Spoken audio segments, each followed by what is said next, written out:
Hi, my name is TM Cycles and this video is going to be really good. Might be quite long, so maybe food and green tea, not just green tea sort of vibe. Anyway, enjoy. Hello. Welcome to my channel. I am predominantly a fitness YouTuber, whatever that means. So if you've just come across it and thinking, oh, he's into his cameras, I'm not really, it's just a one-off. But with demand from quite a few people on Instagram and questions surrounding the whole vlog setup, Ian_Bickle asked, hi Tom, I'm looking to start video logging and editing as a hobby. Any suggestions on a good starting point in terms of camera, microphone, software? Would iMovie be okay? Any other tips? Enjoy the edits you do for SBS and Luke. So we're going to go through cameras, we're going to go through lenses, we're going to go through audio, we're going to go through software. Let us begin with cameras. Right, cameras. I think people think that the be all or end all of creating something so visually stunning is based on the price of a camera. I think that's total bollocks. If you gave someone a £50,000 hold up, hey, Red Dragon camera and myself an iPhone, I bet my bottom dollar that I could give that individual a very good run for their money. If you gave Wes Anderson, Tarantino, Scorsese an iPhone, I reckon they could create something so visually stunning we'd all sit in the cinema to watch it. But we'll go through the price ranges starting from the cheapest to the most expensive. The first one's an iPhone. I spent the first year and a half of my filming career using an iPhone. Not the best quality, but it's portable, it does the job, it's very good if you're out and about and you want to get a good little piece of video. The step up from that would be a point and shoot. The G7X is very popular in the fitness community and the vlogging community. A Sony RX100 Mark II, a DMC LX15, which is what we shoot with, great camera, 4K, it's got the little flip screen so you can see yourself because everyone's so anal nowadays. The prices, you're looking at about 350 to 500 quid. You can shoot with a GoPro, but I don't like it. I don't like the warp sides. It makes me feel a bit sick. It's good if you're in the sea or in the swimming pool and you want to get some action, but filming a vlog on a GoPro isn't the greatest thing. The next step up would be something like a Canon 750D, a 70D that Casey Neistat uses, an 80D, any fitness fans, Joey Delaney uses an 80D, 550 to 700 quid. A G.H.M, which is what I shoot with, great camera, it's got the flip out screen. Shoots at 96 frames per second if you want to get some nice slow-mo. It's very light, it's very portable, it's a great camera. The G7, 4K, £500, very good.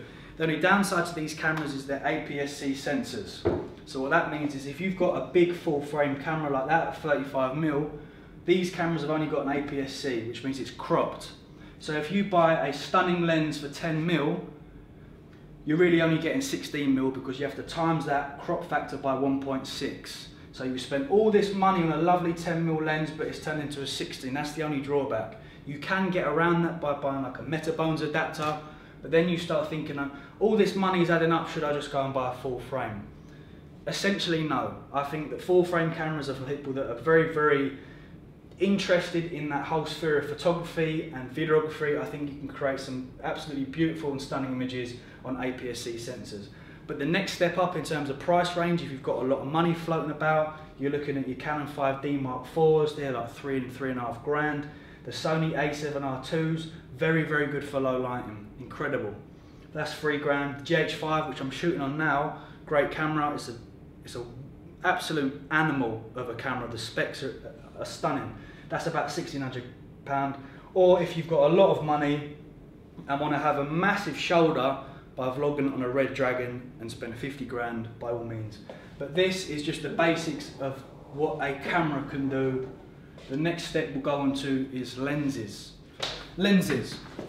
I'm not going to go into too much detail, pardon the pun, about lenses because we can be here for a very long time.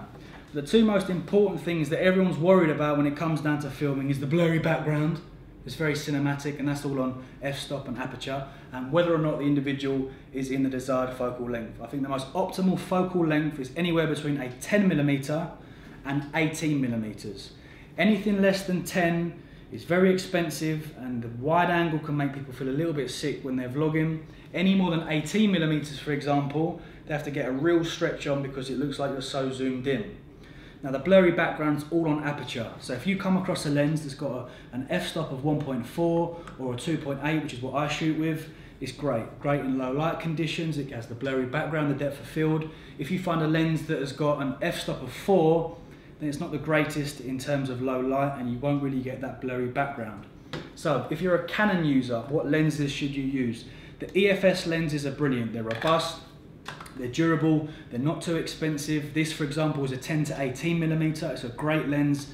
If you're vlogging, it's very wide angled, it's very, very nice. If you're a Panasonic, a G.H.5 or a G.H.4 user, you've got the option of native lenses. You can use Olympus lenses. The 7 to 14 millimeters, brilliant lens, very, very good. It's about 800 quid, and so it's quite expensive, but it's very, very good. I'm currently using the Panasonic 12 to 35 millimeter lens, 2.8 aperture, f-stop. Is very, very good. So that is lenses covered in very quickly and very briefly, but any more information you require, comment section.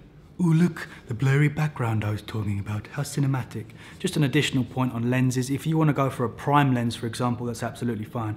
A 12mm prime lens, the quality is pristine, generally because there's not a lot of glass. As soon as you start getting zoom lenses and different ranges, they tend to put more glass in that can drop down the quality a little bit. Not a huge noticeable difference, but a prime lens on a GH5 or GH4, magnificent. Testing. Audio, incredibly important. I'd quite happily watch a video that isn't the best quality, but the audio is outstanding compared to crap audio and a 4K image. I'm sure many will agree. If you're an iPhone vlogger or a shooter and you want to step up your game from the inbuilt audio, it's not too bad, let's face it, but for an extra 40 or 50 pound, you can get a video mic me or a SmartLav. Now, we've done a separate video on Luke's channel to test the quality of the audio. Go and click it, it's very, very good. Essentially, this is like a mini shotgun. Goes on the bottom of your phone, very, very good audio, it's crisp. Make sure if you're outside to use the dead cap, because one bit of wind and it can overblow it completely. On the other hand, you can use a SmartLav. This goes on the bottom of the phone, through your shirt, connects as so, great audio. If you're shooting with a GH4, GH5, Canon for example, and want a shotgun, here are the options. If you're on a budget, the Takstar, we've done a separate video on this as well, go on Luke's channel. £20 this is, a score. For a shotgun mic, it's very, very good. Variable in decibels, goes on the top, it looks good, sounds very, very good. For an extra 30 quid, you can get yourself a Rode Video Mic Go, which is equally as good. What I'm currently shooting on now is a Rode Video Mic Pro. It's about £150, very, very good audio. There's a new one out called the Plus, I think, or the Ultra, but I haven't reviewed that yet. If you want to step up the game even further, that's not really necessary if you're a vlogger, but you can use a lapel, a Rode Link. It's wireless, so it goes on the top of your camera, and this goes in your back pocket, and lapel. But it's not really that essential unless you're doing things like seminars. But that's audio pretty much summed up in one. Hello. I was just editing a video. The final piece in the puzzle, editing a video.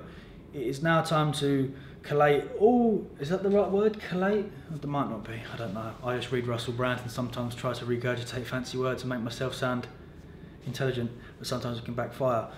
So the final piece of the puzzle is editing. If you are a Mac user, I've only ever been a Mac user, ooh, get you, then iMovie is great. Transitions, titles, animation, it's fine to edit on. The step up from that is Final Cut Pro, which I use. It's about £200, £250 one-off fee. The big debate is Final Cut Pro versus Premiere Pro. I've used Premiere Pro, but when you film in 4K, it can be quite laggy and a little bit slaggy.